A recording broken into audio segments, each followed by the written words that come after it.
উত্তরপ্রদেশের বিজেপির উপমুখ্যমন্ত্রী বুদ্ধিজীবীদের নিয়ে এক বৈঠক করতে এলে তৃণমূলের পক্ষ থেকে তাকে দলীয় পতাকা দেখিয়ে বিক্ষোভ গোঘাটে। উত্তরপ্রদেশের উপমুখ্যমন্ত্রী গোঘাটের বকুলতলা একটি লজে দলীয় কর্মীদের নিয়ে আলোচনা সভা করেন। সাংবাদিক বলেন, বাংলায় 2021-এ 200টি আসন নিয়ে জিতবে বিজেপি। পরে সাংবাদিক সম্মেলন শেষ করে গোঘাট থানার হাটতলা এলাকায় গৃহ সম্পর্ক অভিযানে যাওয়ার সময় উপমুখ্যমন্ত্রীর উদ্দেশ্যে তৃণমূলের দলীয় পতাকা দেখিয়ে বিক্ষোভ দেখায় তৃণমূলের নেতা কর্মীরা। পরে পুলিশ তাদের সরিয়ে পরিস্থিতি স্বাভাবিক করে দেয়। এরপর ওই এলাকায় গিয়ে গৃহ সম্পর্ক অভিযান চালান। তারপর বিজেপি কর্মী প্রশান্ত রায়ের বাড়িতে খাওয়া দাওয়া করেন। এরপর উপমুখ্যমন্ত্রীর সাথে ছিলেন আরামবাগ জেলার সাংগঠনিক বিজেপি সভাপতি বিমান ঘোষ। তবে এদিন উত্তরপ্রদেশের উপমুখ্যমন্ত্রী যাবার পরে ওই এলাকায় আসেন গোঘাটের বিধায়ক মানস মজুমদার। এলাকাতে এসে বাড়ি বাড়ি গিয়ে তৃণমূলে রিপোর্ট কার্ড তুলে দেন এলাকাবাসীর হাতে। তবে উপমুখ্যমন্ত্রীকে বিক্ষোভ দেখানোকে নিয়ে উপমুখ্যমন্ত্রী কেশব প্রসাদ মৌর্য বলেন, এর আগেও তৃণমূলের বহু কর্মী নেতা বিজেপির কর্মী থেকে শুরু করে বিজেপির হাই প্রোফাইল নেতাদের এই রকম বিক্ষোভ দেখিয়েছে, হামলা চালিয়েছে। এই বিষয় নিয়ে ইউপির উপমুখ্যমন্ত্রী এবং গোঘাটের তৃণমূল কংগ্রেসের বিধায়ক কি বললেন, চলুন শুনে নেব। মিরাজুল মল্লিকের রিপোর্ট, বাংলা সংবাদ টিভি। দেখুন, এই বাংলাকে সুস্থ সংস্কৃতি ঐতিহ্য ফিরিয়ে আনার জন্য, মানুষের বাক স্বাধীনতা ফিরিয়ে আনার জন্য এতে ঘুরে 30 বছর ধরে বাম শাসনের অবসান ঘটাতে গিয়ে মাননীয় মুখ্যমন্ত্রী অনেক রক্ত ছড়িয়েছেন, অনেক অত্যাচারিত হয়েছেন। বাংলার মানুষকে সাথে নিয়ে রাজপথে মেঠোপথে সিপিএমের বিরুদ্ধে যখন আন্দোলন করেছিল, তখন যারা আজকে বাংলায় বলছে যে আমরা বিরোধী দল, সেই বিজেপির কোনো নেতাদের তখন দেখা যায়নি। যখন পশ্চিম বাংলায় মাননীয় মুখ্যমন্ত্রী পশ্চিম বাংলার মানুষকে নিয়ে একসাথে একযোগে লড়াই করে, আপনারা সাম্প্রদায়িক দেখেছেন শক্তি, সেই শক্তিকে উৎখাত করে সিপিএমকে বাংলা থেকে হটিয়েছিল, তখন বিজেপির কারো দেখা পাওয়া যায়। আজকে কি করছেন? এখন আজকে এই বাংলাতে মমতা ব্যানার্জি যে উন্নয়নের জোয়ার বইয়ে দিয়েছে, মানুষের প্রতিটি দোরগোড়ায় পৌঁছে দিতে সক্ষম হয়েছে। নরেন্দ্র মোদী যা প্রতিশ্রুতি দিয়েছিলেন 2014 থেকে 19 সাল পর্যন্ত কোনো প্রতিশ্রুতি পালন করেননি। তিনি আজকে এখানেতে কৃষকের যে কালা আইন জোরপূর্বক পার্লামেন্টে পাস করিয়েছেন, সেই কালা আইনে কৃষকদের মৃত্যুর মুখে ঠেলে দিচ্ছেন। এই নির্লজ্জ বেহায়া যারা আজকে এখানে আসছে অন্য রাজ্য থেকে উপমুখ্যমন্ত্রী, আমরা শঙ্কিত হয়ে যাচ্ছি যে এইসব মানুষকে এখানে এসে সাম্প্রদায়িক শক্তি সৃষ্টি করে পশ্চিমবাংলা আবার সেই অশান্তির পরিবেশ চলছিল, সেই শান্তি পরিবেশকে অশান্তির বাতাবরণ তৈরি করার জন্য বিজেপি সচেষ্ট হচ্ছে। নরেন্দ্র মোদী তা এখানে উপমুখ্যমন্ত্রীকে আজকে এখানে পাঠিয়েছে। কারণ আপনারা কি, তাই আজকে আমরা ধিক্কার জানাচ্ছি, প্রতিবাদ জানাচ্ছি। এই সুস্থ সংস্কৃতির বাংলায় কোনো সাম্প্রদায়িক শক্তির স্থান নেই, এটাই আমরা বার্তা দিচ্ছি। लोकतांत्रिक तरीके से भारतीय जनता पार्टी का प्रचार अभियान चल रहा है।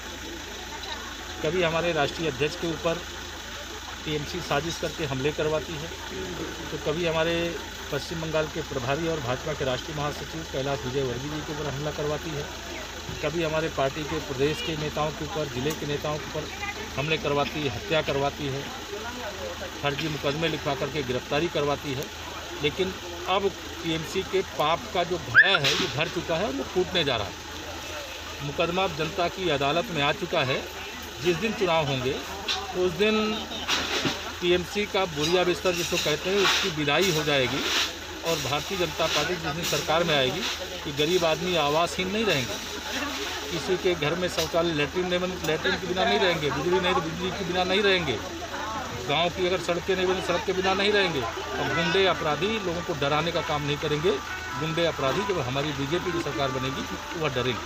सर, कृषि आइन के लिए विक्षोभ देख रहे थे, जो कह रहे जो कृषि आइन जो किया है वो सटीक नहीं है, इसलिए वो विड्रॉ करना पड़ेगा, इसलिए विक्षोभ देख रहे थे। टीएमसी के लोगों को शर्म आनी चाहिए, जो पश्चिम बंगाल के 74 लाख किसानों का अगर प्रधानमंत्री किसान सम्मान निधि योजना को लागू होने दिया होता तो एक एक किसान के खाते में 18 हज़ार रुपया अब तक जा चुका होता और जब तक चुनाव परिणाम आएंगे तब तक तो 20,000 रुपये हो जाएगा। हमारी सरकार जैसे ही बनेगी हम अपने किसान भाई अन्नदाता हैं उनके खाते में 20 बकाया मिला करके 20 हज़ार रुपये लगभग भेजेंगे और यह टीएमसी नहीं करने दे रही है। गरीब आदमी बीमार हो जाए इलाज की सुविधा नहीं देने दे रही है। गरीब आदमी को मकान प्रधानमंत्री आवास योजना के अंतर्गत नहीं बनाने दे रही है। बिजली नहीं लगवाने। टीएमसी की सरकार, ममता जी की सरकार यह गरीब विरोधी है, किसान विरोधी है, विशेष तौर से अनुसूचित वर्ग और अनुसूचित जनजाति वर्ग की विरोधी है कि पश्चिम बंगाल का भला नहीं कर सकती हैं। अब चली चला कर बेला इनके जाने का समय आ गया है, लोगों को कमल खिलाने का समय। তৃণমূল কংগ্রেস পার্টিটা এখন বাংলার 10 কোটি মানুষের পার্টি। তো সেই জায়গায় দাঁড়িয়ে তৃণমূল কংগ্রেসের পার্টি অফিসে গ্রামের মানুষ এসে যদি তৃণমূলের পতাকা ধরে বিক্ষোভ দেখায়, যেভাবে কৃষি আইন পাস করেছে কৃষকদের হত্যা করার জন্য, আপনারা জানেন যে প্রায় 45 জনের উপর কৃষক ইতিমধ্যে মারা গেছে এই আন্দোলনে, কৃষি বিরোধী এই যে আইন সেই আইনের বিরুদ্ধে প্রতিবাদ করতে গিয়ে, এবং সুপ্রিম কোর্ট বলেছে অবিলম্বে এই বিল যাতে বাতিল করানো যায়, সেটা কেন্দ্রীয় সরকারকে বলেছে। তারপরে যে পাড়ায় যাচ্ছে সেটা তো শিডিউল কাস্ট পাড়া, সামনে বিজেপি বলছে ক্ষমতা আসলেই জোর করে এনআরসি করবে এবং অলরেডি হুমকি দিয়েছে দরকার সেনাবাহিনী নামিয়ে করবে। এনআরসি হলে তো 2003 সালের যে সিটিজেন অ্যামেন্ডমেন্ট অ্যাক্ট, নাগরিকত্ব সংশোধনী আইন, সেই আইনকে বাদ দিয়ে তো এনআরসি হবে না। সেখানে কোনো কাট অফ ডেট বলা নেই। আসামে যেরকম 71 সাল বলেছিল এনআরসি, এখানে কাট অফ ডেট মানে সংবিধানের নাগরিক আইন আসবে মানে 48 সাল। বাবা মায়ের জন্ম সার্টিফিকেট, এই গ্রামের শিডিউল কাস্ট সম্প্রদায়ের মানুষ কোন মানুষটা বাবা মায়ের জন্ম সার্টিফিকেট দেখাবে আর কোন মানুষটা 48 সালে জমির কাগজ দেখাবে? তো সবাই তো আতঙ্কের মধ্যে আছে। আর কৃষকরা তো জানে যে এই আইনটা কার্যকর করলে পরে কৃষক শেষ। তো সামনে মানুষের ক্ষোভ, সেই ক্ষোভ তৃণমূলের পতাকা ধরে করেছে। এটা তো হওয়ার ছিল, এর মধ্যে নতুনত্ব কিছু নেই।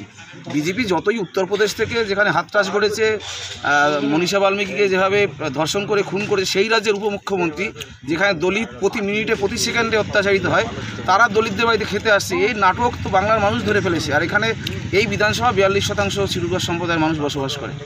তো এটাই এটা বাড়িতে রেখে দিবি, ঠিক আছে? এটা কি আছে? এটা কে? হ্যাঁ হ্যাঁ, এটা রিপোর্ট কার্ড। মমতা 5-10 বছরে যা যা কাজ করেছে সব এখানে আছে, ঠিক আছে? স্বাস্থ্যসাথী হয়ে গেছে তো সবার? স্বাস্থ্যসাথী করেছে, ঠিক আছে।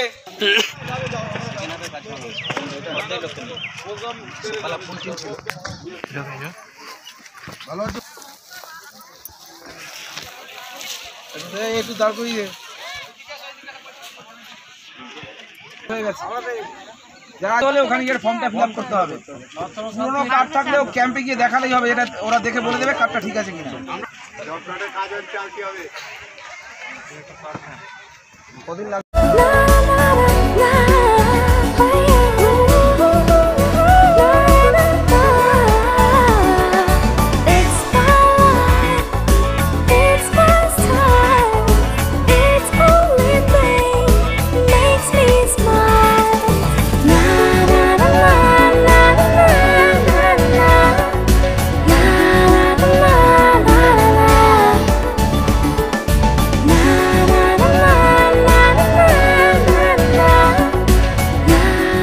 Marked Collection, jeans and t-shirts only for men.